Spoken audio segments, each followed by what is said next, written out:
Digital 410 proudly presents the What's the Scuttlebutt podcast with your hosts Don Abernathy, Jeff Copsetta, and Henry Sledge.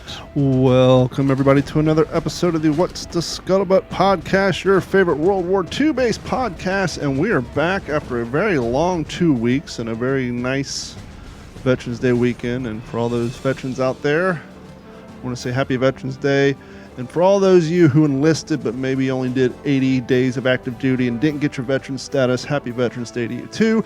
Didn't know that was a thing, but I learned that over the weekend. Speaking of veterans, speaking of nice guys, speaking of guys you want to hang out with and have a beer with, Mr. Jeff Copsetta. How are you doing today, Jeff? I can't talk. I'm tired, but I'm here. Me too. Me too. Oh, boy. It's been a long 2 weeks, so not this past weekend, but the weekend prior, I had the VKE event up in Parrish, Florida. The event that me, Paul, and Robert are going to be taking over next week. Next week, yeah, that's how tired I am. Next year, next November. So it'll be the first actual event that I have to have a substantial amount of organization participation involved with. Had a little bit back with the second anniversary of Tarawa. At least I was included in a lot of the behind-the-scenes Zoom meetings. I didn't do a whole hell of a lot other than sit in on meetings. But the good news is I remember back when I worked in radio, when the local radio station I worked at would put on concerts, and you'd be involved in some of that stuff. Because people don't realize that when you go to a concert in your town, if it's your radio station presents, that means they put the whole damn show on. They're producers, their station, they organize everything, and they brought the vendors in. If your radio station says, so-and-so radio station welcomes, that just means, hey, we have a relationship, they're giving us free tickets to give away. So that's the difference for those on the outside world. If it says presents, that means that organization put it together. If it says welcomes, that just means, hey, we want to get a little involved in this. So I'm going to be taking some of those past histories, plus running a business for 18 years and putting that together to continue this event. Because it's 20 years, 22 years, I believe, in the making. No, it's been 24 years, and the Art who's been running it for the last 15 has only missed one event. So it'll be fun, and so we're hoping to keep that going. First event I've been to since that same event last year, because Florida's just been kind of weird with our events. Of course, there was one last weekend and some coming up, but last weekend I was out of town on a bachelor party, but we'll talk about that maybe later. But you've had an exciting run. Seen some fantastic photos. So first and foremost, let's get to the Dallas event, but then let's talk a little bit about Veterans Day weekend and all that as well. Yeah. We'll talk Dallas first. I think snow. Your microphone's breaking Wings up really. Over Dallas. Your internet's breaking up really bad. Let's try it again. Oh man. How's that sound now? Good for now. We'll see. Okay. Well, sorry. It is what it is. Yeah. Yeah. So a year ago, we all know tragic event happened at Wings Over Dallas. So kind of changed a lot of things for that community and those type of events. I don't want to step on it, but we do have a lot of new listeners. And some of our new listeners may not be air show aficionados and may have no idea what happened a year ago. So let's kind of just give them the Reader's Digest of what happened so that when we discuss this, those new listeners won't feel left out. Yeah. So, I mean, I apologize. I didn't mean to, leave that out. But, it's something nobody really likes to talk about. So I'll give you a very brief. Two aircraft collided at an air show last year in Dallas. It took out a B-17 and a P-63. Very tragic event. Multiple lives lost, of course. Still, the investigation is still ongoing. So if anybody wants to ask me, no, I don't know. But it happens. It's happened before. There's, different protocols maybe to put in place, different ways to do things, and that's what the Commemorative Air Force is investigating now, to move beyond this, right? Not to forget, but to continue forward, continue the mission, and try to prevent something like this from happening again. We're, as a non-affiliated anything, just as a aeronautical enthusiast and a World War II fanatic as you are, where did you fall, or what was your opinion on those people who, after the tragedy came out, floated the idea that maybe it's time we ground all of that era warbirds instead of flying them around in a show capacity? Man, that's a really complicated question because, my first instinct is to not ground them. But I also completely understand the other side of the coin. Hey, there's only so many of this type of aircraft left. The chances are, they can't crash if they don't fly. So we know we can preserve the rest if they're grounded, they're a static display. But what you lose there is kind of in living history, I think we all probably say the same things at different events all over the country. You don't always remember the first time you see something under glass, but you certainly remember the first time you held it, you touched it, you felt how heavy it was. There was a tactile connection that leaves an impression. It's, to see an airplane sitting on the ground is no different than looking at a tree. When an aircraft is cranking up, you see all of it coming to life, these complicated systems that were created so long ago, so efficiently. And all analog. I mean, we're talking right. King analog. Absolutely. And so, and we talked about that, of course, over the weekend. You can't not talk about it. And, folks travel in, commercial airlines all the time, right? And, you look at the difference of a commercial airline and, say, a C-47. A man can land a C-47. But if certain technologies go out in an Airbus, no man is going to fly by wire and actually put this thing on the ground. Not only that, but a man can land a C-47 with 1.5 wings. Right, exactly. There's no wing in a prayer, in an MD-80 or something like that. So, but we trust this stuff all the time. Well, it's kind of an interesting thought process too, because it's not just aviation. We have this in all sorts of vintage whatevers. You got the vintage motorcycle guys who, they believe this bike was made to be ridden. I don't care if it's an early, one of 300 Harley Davidsons or a Triumph or whatever, or the guys who do the vintage car racing where they're out racing cars from the 60s and 70s that are worth multi-millions. And there's people like, you got the party of, we need to preserve these things. And the more hardcore guys, like, these things have been made to be driven.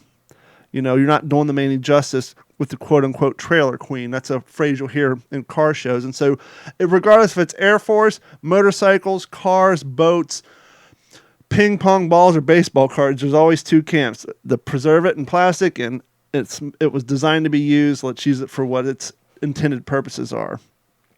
Yeah, and I tend to lean that way, and I'm no aficionado in aviation in any way, shape, or form. I just appreciate it and I enjoy it. I enjoy being around it, and to me, there's no greater feeling of being an American for me than being in an air show, seeing these aircraft of all different eras in flight, and seeing these kids looking up, dreaming, thinking about what they want to be when they grow up, and kind of that passing the torch. If we just stop it to preserve it, it almost makes me think, and I think most of our listeners know by now I'm a huge Elvis fan. It just reminds me of something that he said. It's just very fitting, when he was constantly ostracized by all the gyrations and movements on stage.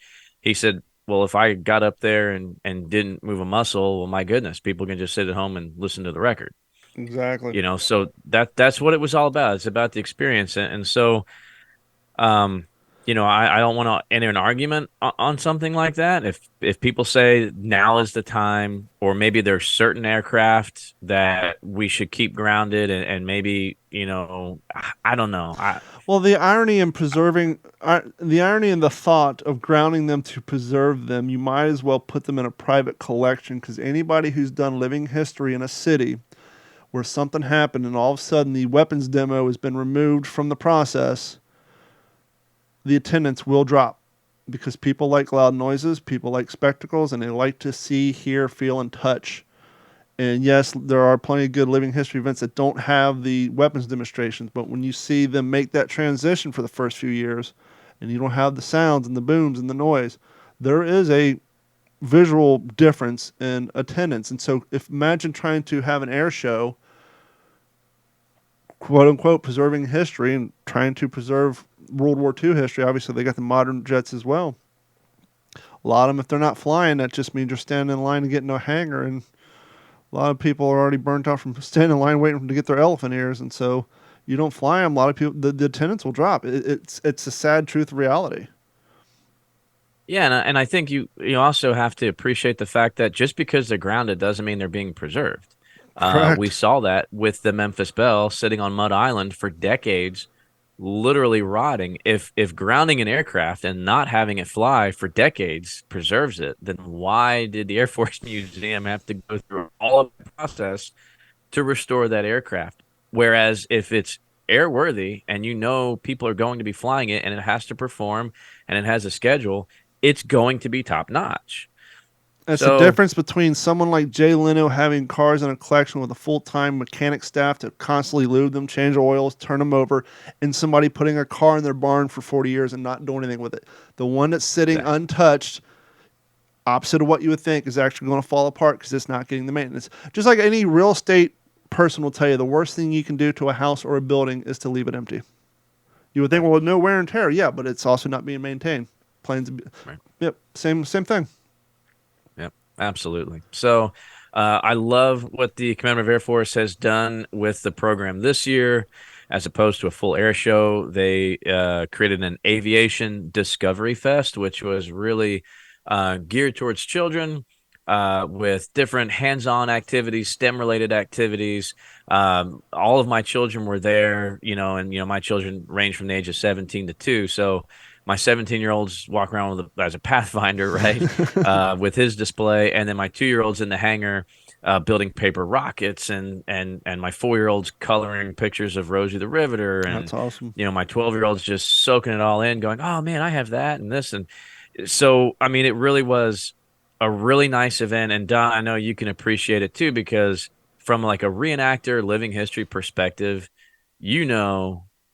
air shows are kind of difficult when you have a living history display because you are constantly competing and you may be in a great conversation with somebody. They're asking you about something on your table and you're in this deep conversation, and then all of a sudden there goes a P-51 and you're... No, you're lucky if it's a P-51. I was going to ask you, what's louder, an F-18 or an F-14? It's the jets that you really like, okay, I'm going to wait till that passes over. Right, yeah, so there's just awkward silence. You're just staring at each other, waiting for the sound to pass. And then what tends to happen at air shows, too, especially the bigger ones, is because of all the noise, the interactive booths try to enunciate, and so they got EDM music bouncing in the background trying to play their stuff louder. And so it just, after a while, if you're in that vendor area, even because I've been to a few air shows where they put the living historians close to the vendor area, and so you're trying to talk over the airplanes, the techno music from 3 booths down and everything else going on. But it's a good time. It's just, you just got to present yourself and get that representation out there. Right. But so this event was much different than that. This was a much more intimate event. Beautiful. Yeah, there was still the P-51, Fifi, the B-29 made 3 flights, both Saturday and Sunday. Everybody's going to stop and gawk at that. Everybody kind of laughed. You're seeing a P-51 zoom by, or maybe an SNJ, and then all of a sudden the PT-19 goes up, and it's just like, it's like, Mommy, is that plane moving? Yeah. But again, the way we were set up, I mean, I had 4 tables in my display, and I was under the wing of a B-24. Oh, that's awesome. I mean, it couldn't history have been, and a shade. What do you want? Couldn't have been any better. So just like I said, an aviation discovery fest, or I think some squadrons still like a ride-in, fly-in, where you've got aircraft come in for display. You've got very cool classic vehicles, military vehicles driving in. And then, reenactors and different exhibits for kids to do. It's a great event. It's a great way to do it. Where do you land on? I think it's kind of cool. It's a great way to revigorate the wayward longtime historian into maybe revamping their display if they care. But I didn't get to go to an event last weekend because I was in Tampa for a buddy's bachelor party. But one of the German crews who was at the VKE, Kevin's little crew with Kevin, Hunter, Justin, and Mike and a few other guys, they won the Zephyr Hills Living History Weekend's trophy for best living history display. And that's something, I guess, that particular event started about 3 or 4 years ago. I didn't even know it was a thing because I haven't been to that one. And I think it's kind of cool. I think it's something that maybe more places need to put on. Once again, it's just more for the organizers to acknowledge the effort that the living historians put in. Because sometimes I think we feel a little, because the organizers and the event's so big, there's so much logistics going on, sometimes you just kind of feel like you're there. But I think just something simple as just a little award from the organizers to one of, somebody in the living historian displays. It's kind of not only hey, we appreciate you going all out and putting us up, but hey, we recognize all of you guys, and we can't do this without you. That's a pretty neat idea. Because even though we all know the organizers need you there and they thank you for being there, sometimes just a little acknowledgement, which a nice box of donuts does the same thing. But I think it's cool to to have somebody get a trophy or something that says excellent job. You all did a great job. But out of all yours and it kind of makes you want to battle it out next year. I'm gonna get that damn trophy. I'm gonna up my booth, up my demonstration. Well, I mean, I'll be honest. I feel like I won that award this weekend because it was, I guess, Thursday. I went up Friday evening, was there Saturday, Sunday. So I guess it was Thursday. I got a call from the guy that runs the living history portion of it. He's part of the CF Ground Forces, so he's been working with him for years. He reached out to me and he said, "Hey, man," he said, "could you do me a favor? Channel or not?" He didn't even tell me a channel. He just said the CF is going to do like an interview with somebody. Would you mind doing it for me Saturday morning? Hell yeah. Yeah, of course. I said, I'll be there, by sunup. No big deal. And he said, I figured you've done this kind of stuff before, man. You'd be perfect. So, appreciate it. I said, yeah, sure. And he said, well, just, call contact with the CAF, and she's trying to get this thing hammered out. And I'm saying, okay. What I envisioned was when everybody's set up, they're going to take some footage of what's going on with people milling around, and they're going to pick somebody at their display to interview. To do some B-roll. Right. No, I found out that it was the Channel 8 News, the local Dallas news station. Was that it a I live had to shoot? go to the studio. Oh, you had to go to studio. That's even better than a live shoot. I've done multiple live shoots. I've never done it in studio. Yeah, well, so is there any way you could be there like 8:45? And immediately I'm thinking, okay, I gotta unload all these tables, get my whole display set up, and then go from the event to find wherever the heck the news studio is, which was down, like couldn't be any more downtown Dallas, right? So just picture a ball of yarn. Spots. Yeah, like that's what the roads look like. It's just roads everywhere. So naturally we missed the turnoff like twice. One-way road, can't do that, go to the next. It was nuts. I was there in plenty of time, but that's good. Really cool opportunity to talk for a few minutes, and I can send you the link. Please just do. To talk, absolutely, to talk a little bit about, of course, the event, to represent the Commemorative Air Force. Naturally, I was in my pinks and greens, so to represent World War II reenacting, and then was given the opportunity to talk very briefly about my service and being a veteran and what it means and why we do this. Really, really special. So I was treated so well, and I always am with the CAF, but there were so many other people that had known my name that I didn't realize. Got a private tour of the nose art collection that belongs to the CAF. Wow. World's largest nose art collection. And then Sunday, and which was great. I mean, it was just unbelievable. And this is leading to more things. It looks like I'm going to be maybe potentially doing some video marketing or some kind of recruiting videos, or you can become like the face for them. Well, I don't know about that, but just to help with that. There was quite a buzz about it, so we'll see where it leads. Very cool. But for me, the best payback was Sunday after Fifi's third flight. I got to ride with the guy that put this all together on a clee track. I have only seen pictures of clee tracks. I've never seen one in person, let alone one that was restored. To be up on this tractor with him, backing up. I mean, Fifi, this big When you B-29 say cleat taxiing. track, what are you referring to? Okay, so it is the if you go look at early pictures on bomber bases, they would have these tracked vehicles as opposed to a moto tug. These were these big long tractors. I believe they were built by Cleveland Tractor. I think that's why it was shortened to Clee Track. I couldn't tell you the nomenclature, but you'll see a lot of times they'll be pulling bomb trailers Oh, behind okay. them, or they'll Yeah. be towing vehicles. Kind of look like large John Deere lawn tractors. Exactly. Yeah, just a big, huge track vehicle, long nose inline motor. And so I got to ride up there on that. We backed up. The 29 came right up to us, hooked onto the tow bar, and towed this B-29, I'd say probably 200 feet or more, up to where it was going to be parked static for the rest of the day. Both wings are over top everybody in the crowd. I mean, it was what a massive aircraft. But to ride on that thing, pulling that B-29 in, I've never been that close to a moving B-29, man. It was unbelievable. I just typed in cleat track in YouTube.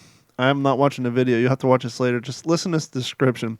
Title, 1931 cleat track Model 15 crawler. Okay, cool.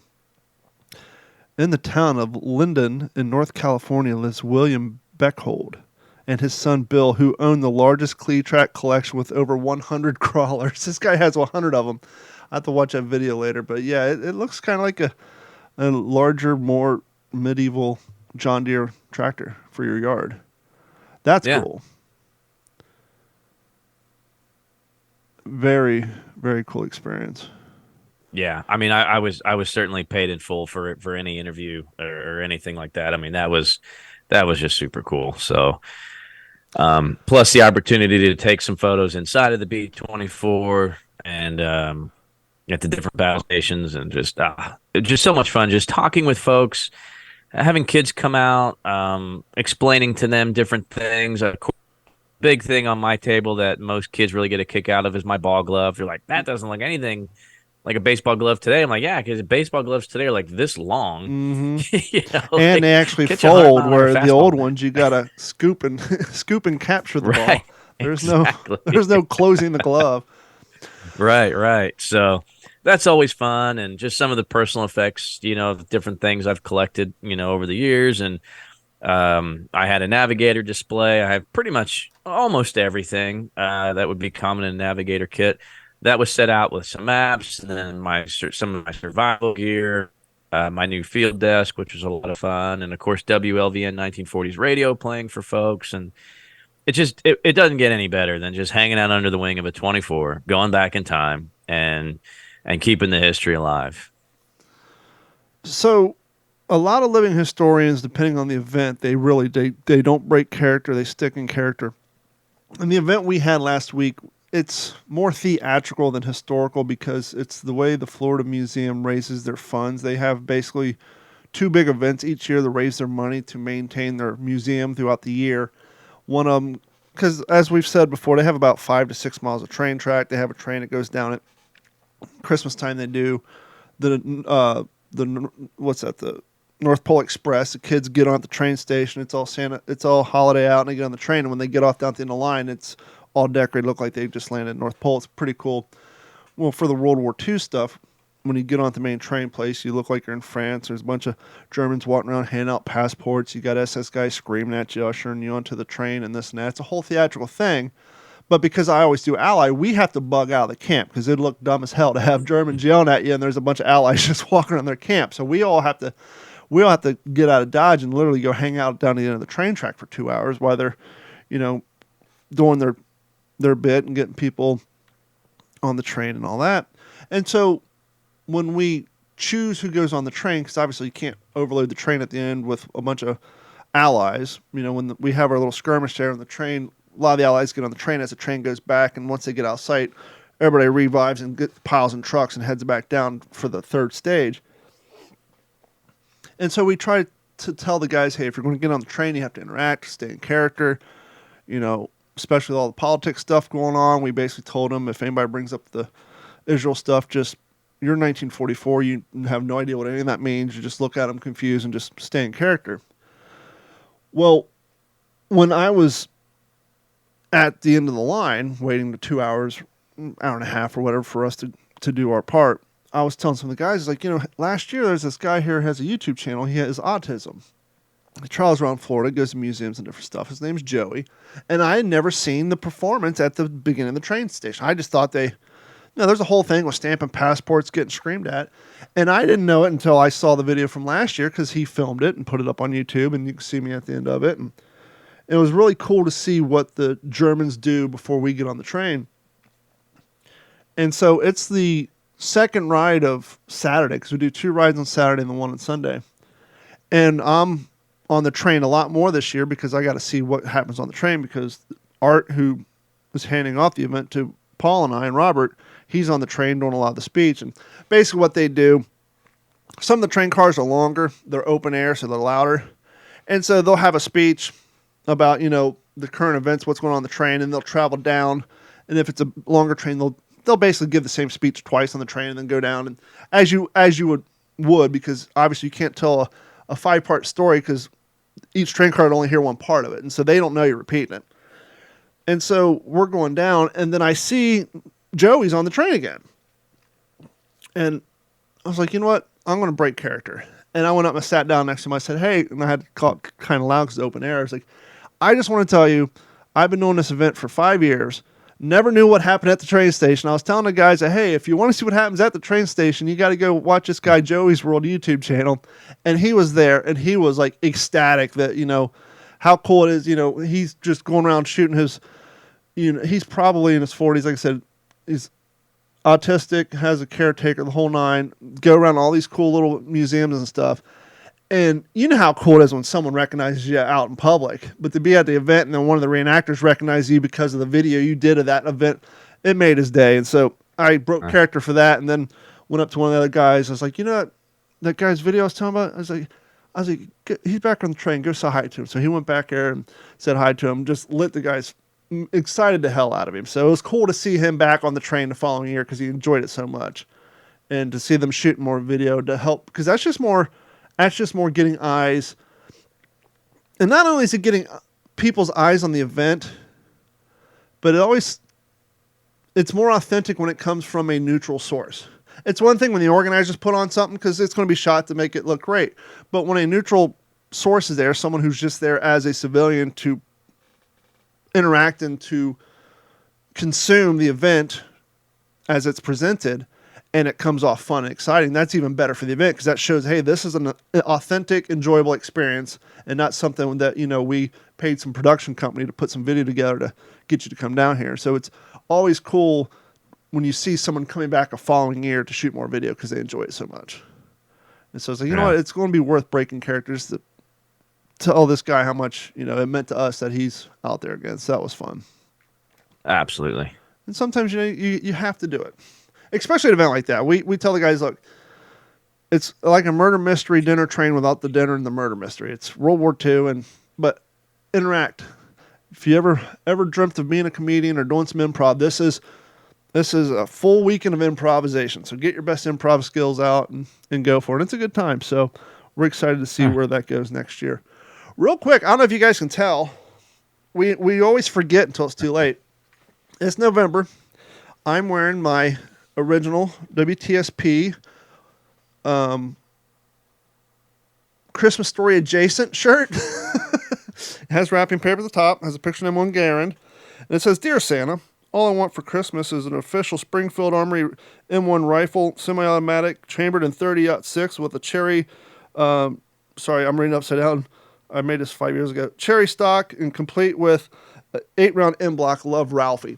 And so if you guys want to share your love for World War II during holiday season, head over to WTSP WorldWar2.com and get your official M1 Garand instead of the Red Ryder BB gun, because we all know that Ralphie truly wanted an M1. He just didn't know it.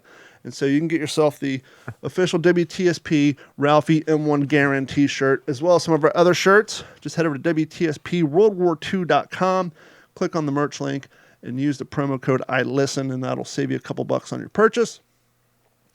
An other reminder, do you have your print nearby? And while Jeff slides over to get his print, if it's nearby, he wants to remind you to purchase the official Jeff Copsetta WTSP World War II coffee mug in all its glory. They're durable, they're strong, they keep your coffee nice and hot. And after you purchase your t-shirt and your WTSP World War II coffee mug, on our website, click on the link for the Patreon. Sign up for Patreon. We're doing the first giveaway in November. We'll probably do another one in January. And you'll see the print that, not the exact print, but the same version of the print we're giving away. It's called Hit the Beach. It's part of the Valor Studios. These were from the Henry Sledge collection. They've been sitting in his office for years, and he's donated 2 of them. That's the copy of the one we're giving away at the end of November. And all you have to do is be a active subscriber on our Patreon, not the free account, but any of the paid tiers, even the $1.50 a month. So sign up, cost you $1.50 a month. Your name will be actively registered. And so at the end of November, probably maybe December 1st, give everybody time to get signed up. We're going to go through our list of active subscribers. I'm going to send them over to Jeff. He'll cut them in a piece of papers, and we'll make one of his kids pick the name so you guys can't be mad at us because we won't be guilty of picking the name. And we'll give away the first one, and then we'll probably give away the second one at the end of December or maybe January-ish. We want to give everybody time to sign up. All you have to do is go to WTSPWorldWar2.com, click on that Patreon link, sign up and subscribe, or just go to Patreon.com and look for Digital 410. And appreciate you guys for all the help on that. And we have a lot more t-shirts on there as well. So this weekend I went to Tampa for my friend's bachelor party, which is ironic because 3 people canceled. So the 3 of us who went are all avid bass fishermen. And our original idea was to do a fishing trip, but we had to cancel the fishing trip because the 3 other dudes didn't like to fish. And so we ended up having to get like a Airbnb in downtown Tampa. But then those 3 guys didn't show up, so we could have went and had our fishing trip anyhow. But I bring all that up to say this. It's interesting. Tampa has the super high famous Skyway Bridge. It's a beautiful bridge, wicked tall. And next to it, they have the old causeway from the old Skyway Bridge that they've left a good section of it, maybe about 4 miles. And I dubbed it kind of like city parking. You pay $4 a person, you drive your car out there, and then you park, and then where you park is where you fish. So you can set up get like the tent canopy you have for when you go watch your kid's soccer game on Sunday or whatever, set up or the bed of your truck and have all your gear. And they have a 24-hour bait shop, 24-hour bathroom. So you can like literally pay, $18 for a car full of people. And if you got a grill and coolers, you could camp out there all weekend and have a good time. And I put a TikTok up of it. And for Veterans Day, they put all the LED lights underneath the Tampa-based Skyway Bridge. And the street was all blue, and every other pillar was red and white, so it looked like a giant American flag. And the video does not do it justice. The quality of LED lights, I mean, it sounds stupid to say this, but sometimes in real life things look better than 4K. I mean, it was just the crispness of it is just, it was immaculate. And I just had this weird feeling. It's like, the city of Tampa can light up the Skyway Bridge to look like an American flag on Veterans Day. But when I went to see WWE at Raymond James Stadium 2 years ago, when they had the national anthem, they didn't have a physical flag on the entire property. They only had the digital display. It's like, Tampa can do it. Why can't the football stadium? But that's another time. But it was just cool to see that whole, and they had it flickering, so it almost looked like the pillars were moving, because one pillar was white, one was red, and so the way they had the light flickering, it almost looked like the flag was waving in the wind. And to be standing there with 2 veterans, and as a civilian, I think most of us, at least when we're younger, now a lot of our audience is going to be my age and your age and older. But as a civilian, I just experienced this transition of going from celebrating Veterans Day as a child or teenager where the veterans are all older. And so it's just like, there's grandpa, there's uncle, there's the neighbor. I just spent the weekend with a 32-year-old and a 35-year-old veteran. And so sharing Veterans Day weekend with a peer group veteran has a different impact than being a child or, an adolescent or young adult surrounded by older veterans who you don't have that same level of recognition because you're just two different ages, you're two different life experiences. But to see it, especially when you're actually older than the veterans, it has a whole different, meaning, and it's more interesting to sit there and watch, especially when Ron was interacting with other veterans as we're going to Dunkin' Donuts, whatever, and everybody had their hats on. It has more of an impact on you when you see your contemporaries being in that position versus a grandfather or an old uncle or, the school teacher or what have you. I'm sure, obviously it's different for you because you are that veteran and you did experience it. But for those of you in the civilian world, especially younger cats, as you get older, it's definitely more interesting to witness it being a contemporary. I can see that. I can certainly appreciate that. I mean, for me, I guess it's it's almost like time kind of stands still. And when I see these guys, I don't think of them as how they look now, how other people see them. I still see them as 20, 21, 22, years old. I don't, it's like that image is burned in my mind. So every time I do see them, that's what I see. So this weekend, of course, perfect weekend for us to do it, but my unit does the annual reunion and, for Fox Troop 9th Cab, which was my unit. And we've kind of expanded, which makes sense because there was only, it was like less than 50 of us in the unit. So that you're not going to get a big showing there. So when we came back, it was only around for a little less than 3 years. I was in it for all but about 4 months of it, from the beginning. And then I got out, and then I think it rolled up about 4 months later. But the unit that it became as the Army changed and reorganized and all that, it's also open to those guys as well, because there was some bleed over guys, that served in both units and so on. But so that was my Saturday evening, the air show and all that. Going out to see those guys up in beautiful Grapevine, Texas, not far from Dallas. And I think some of the listeners and viewers know that I lost my driver now. Self-inflicted. So that's always a reminder for a lot of us.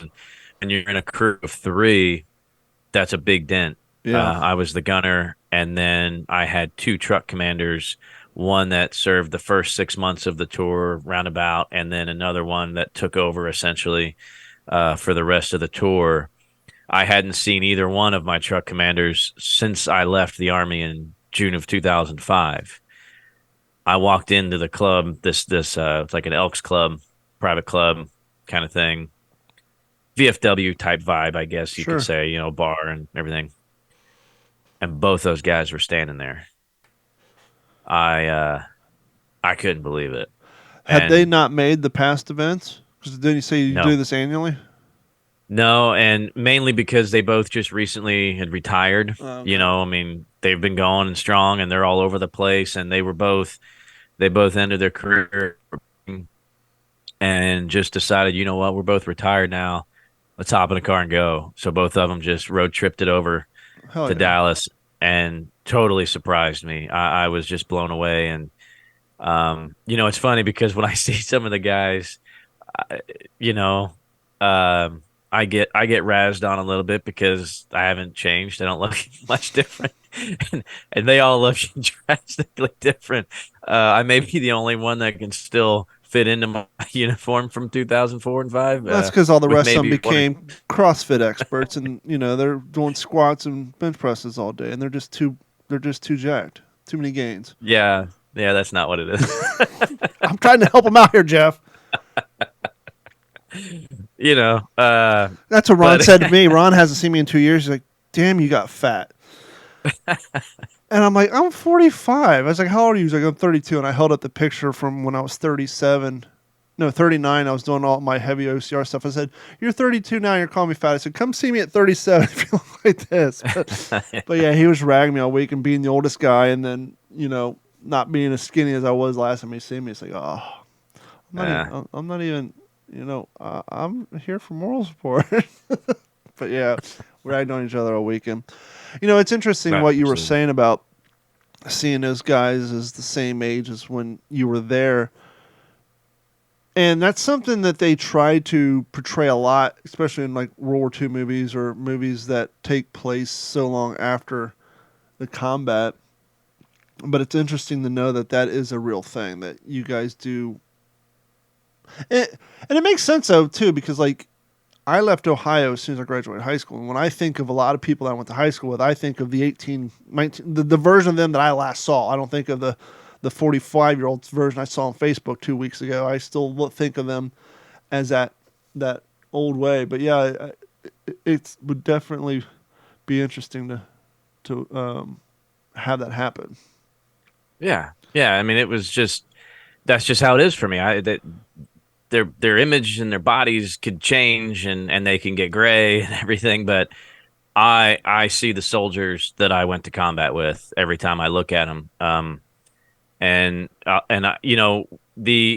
impression that you were talking about with your trip, with your guys being actually a peer or a little bit older than these veterans, I think the same kind of thing happened to our really good friend Liberty Phillips, who, as we know, we've had on the show before with Operation Meatball and all the amazing things that she does for World War II veterans all over the world. And the Bridge of History. Go back and find that episode. It's great. Go see Liberty Phillips. So she happened to be in the area for a World War II event in Dallas that weekend and just happened to say, "Hey, come on out to the reunion. I think you would get a kick out of it." She's been at how many reunions?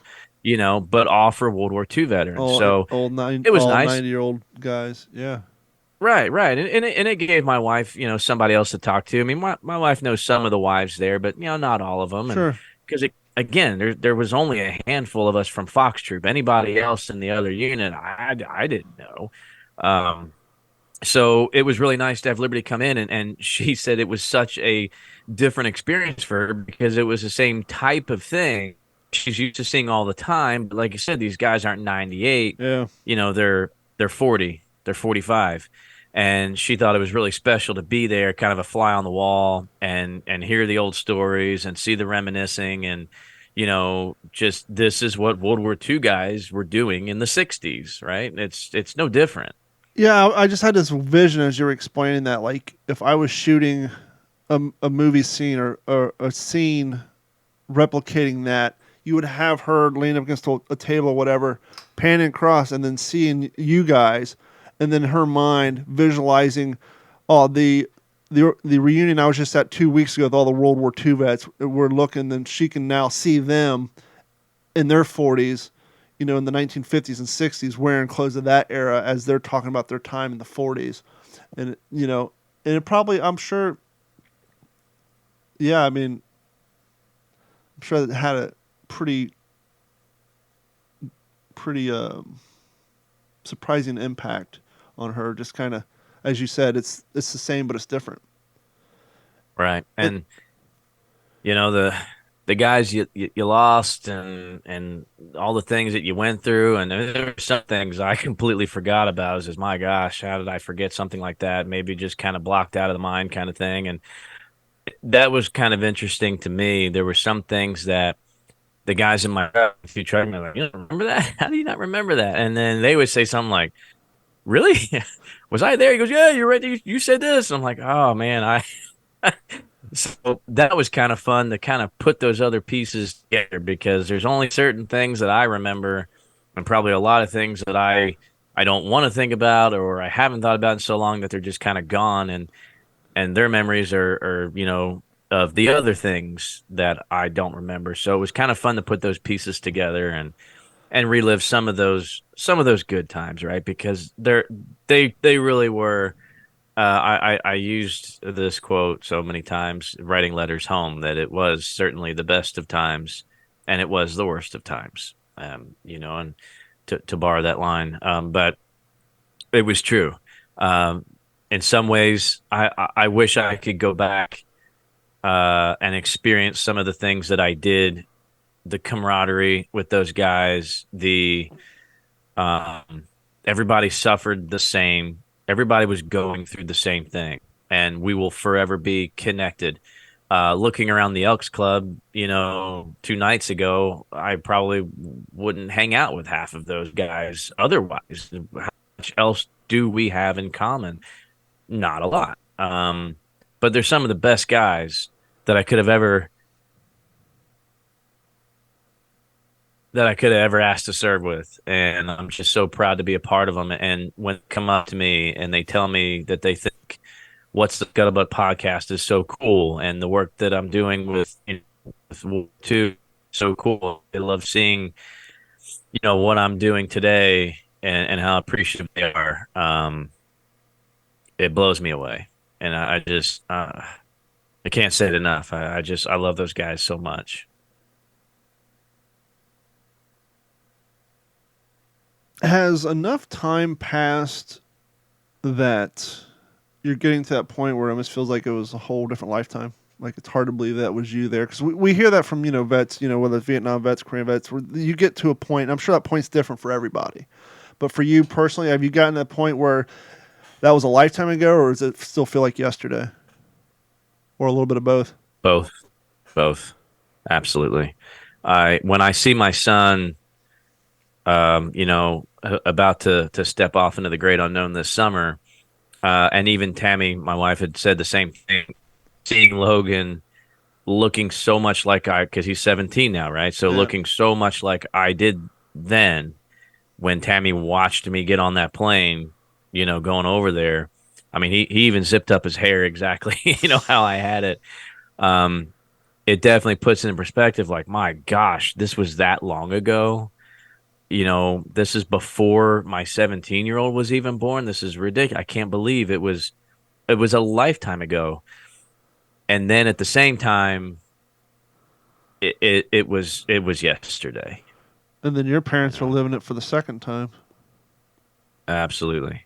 And I that all the time that say, oh my gosh, especially Veterans Day. Oh, thank you for your service. Thank you for your service. Just thank my mom. Yeah. I wanted to do it. She had to do it.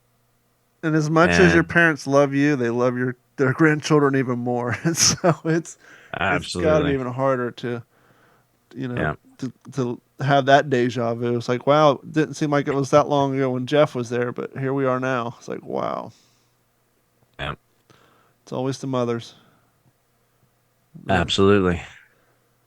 And I'll tell you, so this may segue into the final part of the show here, but there's a World War II veteran that I got to meet over the weekend that I have been wanting to meet for quite some time, and I've seen him recently in a documentary that's not out for the public yet, so I don't want to talk too much about it, but hearing him tell his story was just absolutely just unbelievable. Thank goodness that there is now a book written about his story. And I'm talking about John Luckadoo, a very famous B-17 pilot from the 100th Bomb Group, nicknamed the Bloody 100th because of the losses that they suffered. What this man saw in 1943 at the height of the air war in Europe as a B-17 pilot is unmatched. And to walk up and talk to him for a few minutes, and I briefly told him, I said, sir, I spent a year overseas in Iraq back in 04, 05. And I said, there were times where I had to think about you guys because as hard as some days got, I tried to remind myself, you know what, but this ain't Omaha Beach. Yeah. It could have always been worse. And he had a different look in his eyes immediately and shook my hand. He said, Jeff, I know what you're talking about. He said, there were times where I did not think I was coming home. And I said, I can appreciate that. I said, but it's our job because we did to make sure that our comrades are not forgotten. And I said, I just hope that I can live as long to do this kind of mission for that long. Yeah. Because it's that important. And so Damn Lucky by Kevin Marr is John Luckadoo's story. Lucky Luckadoo.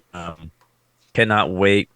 Cannot wait to read this book. I've been wanting this for so long, and to have Lucky sign it for me. That's awesome. Man, I went back in time. Oh, I absolutely. went back in time. I was 13, 14 years old again. As soon as he opens the Sharpie, I was a kid at an air show going around collecting, when there was just World War II vets everywhere. And to meet this particular one, this was almost like meeting, Captain Morgan from the Memphis Belle. It was like this is not just any guy. This is one of the guys. Yeah. So very, very excited to have that opportunity, and I'm so thankful to the Commemorative Air Force for presenting this opportunity to me, because I wouldn't have even known he was there otherwise.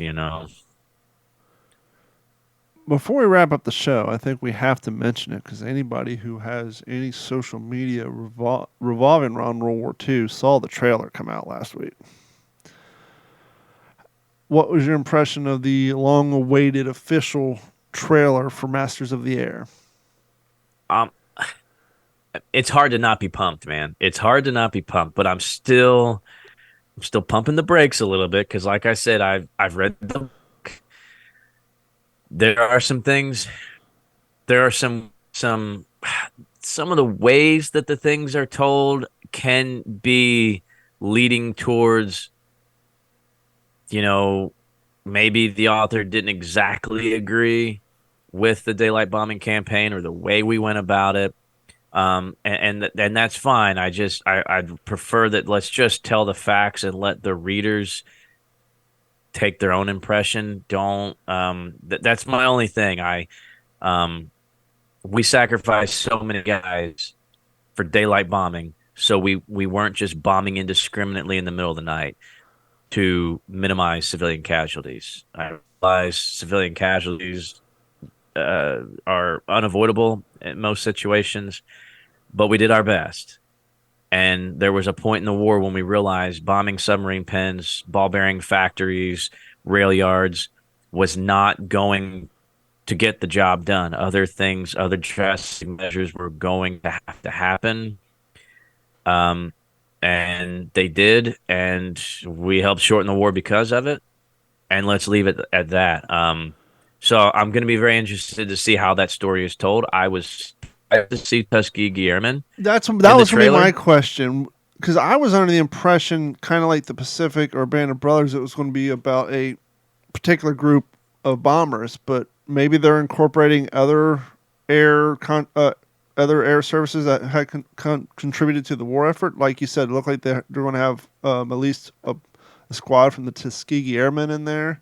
So that was kind of like, okay, cool. So maybe it's going to be more encompassing of all those who fought in the air instead of just one particular bomb group or something. I don't know. It'd be interesting to see how it turns out. I'm one of those guys, I don't try to do a lot of research on stuff before it comes out because it just builds up your expectations and it increases the possibility of being let down by a project. I learned that as a kid. You don't buy the hype of the new roller coaster, because if you buy into the hype, the roller coaster is not as cool as you thought it was going to be. But if you don't buy in the hype, you're actually impressed with the roller coaster. So I try not to get into the research and spoilers and stuff. I like to watch things naturally. And so I didn't dig into it. But yeah, when I saw it, I was like, okay, this may be more than what we thought it was going to be all these years of the pre-production. Let me ask you this. My first knee-jerk reaction is I don't like it, but then I got to remember when Band of Brothers came out, Office Space had already been out, and Ron Livingston already was in a big production. Where do you fall on having Elvis play one of the key roles in this? Does it bump you at all, or do you wish they would have used a lesser-known actor or somebody who didn't just come off a huge release? Look, Austin Butler is incredibly talented. So I think I'm hoping, I think he's going to surprise us, and you're not going in the trailer. I still saw him. I don't know if I can unsee Elvis, but I don't know if that's going to be necessarily a bad thing. I don't think it's going to take away from the overall experience.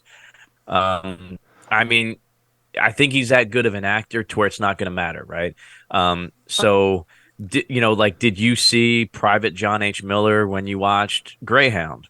No, but I Or even though it was 10 years prior, I did or see the kid from Jurassic Park when I watched Pacific. But with that being said, Snafu was also in, I think, the first Twilight movie, but you didn't see the vampire kid. So, but with that being said, those actors didn't just come off the leading role of a big, when the gentleman who played Eugene Sledge, his last big role that anybody knew him from was Jurassic Park, but he was only 8 at that time. So you can make that separation.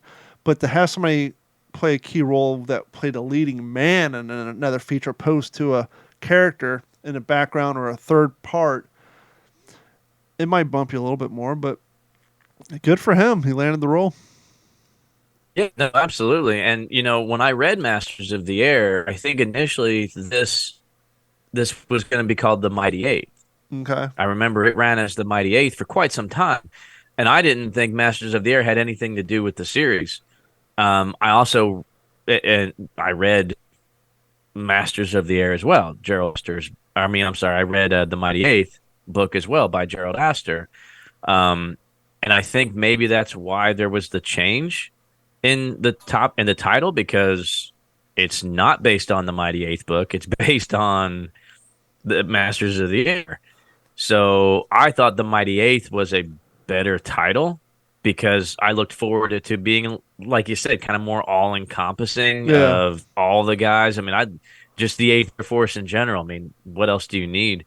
But then I understand it's more on two particular pilots that were really good friends, Bucky Egan and Bucky Cleveland, both B-17 pilots in the Bloody 100th Bomb Group. And I know Austin Butler plays one of those two. So it certainly doesn't revolve around just one bomber crew, which we also, I think, heard early on. It was just going to be like this 10 men where you're just in this B-17 like we saw in Band of Brothers. So maybe it's a good balance of you kind of fit with the crew, but you also see some of the other aspects of the air war. Yeah, it allowed them to shine a light on more people instead of just a select few. Sure. Which is one of the things we enjoyed about the Pacific, instead of it being, based around, it was based on 5 characters and their counterparts. So it allows you to tell more of a story. But yep, I think that's going to wrap it up for this episode. I appreciate everybody coming and hanging back and checking in with us. We'll dig deep into more World War II stuff. We're playing a little catch-up and living history stuff. I'm looking at the Pacific Alamo. I'm going to pull that off the bookshelf right now and start reading on that. Now things are starting to slow down a little bit around here. And we want to thank each and every one of you for continuing to support the podcast. We want to thank each and every one of you who come check us out, the new listeners who may have found us through the 8-part breakdown of episode 1 of Henry Sledge Reacts to HBS Pacific. I got to get a hold of Henry and Jeff and schedule time that the 3 of us can get together to do part 2 when things really get into the thick of it. Because, the first 5 episodes, that video is 6 parts, but the first 4 or 5 episodes was just character development. We're going to really start getting into it on these last 5 to 6 episodes. So keep an eye out for that. And I'll probably release it in small chunks again, because for some reason, if it's an hour-long video, it gets taken down by YouTube. But if I chop it 8 bits, it's free to go. So, and it's a little easier to consume, too.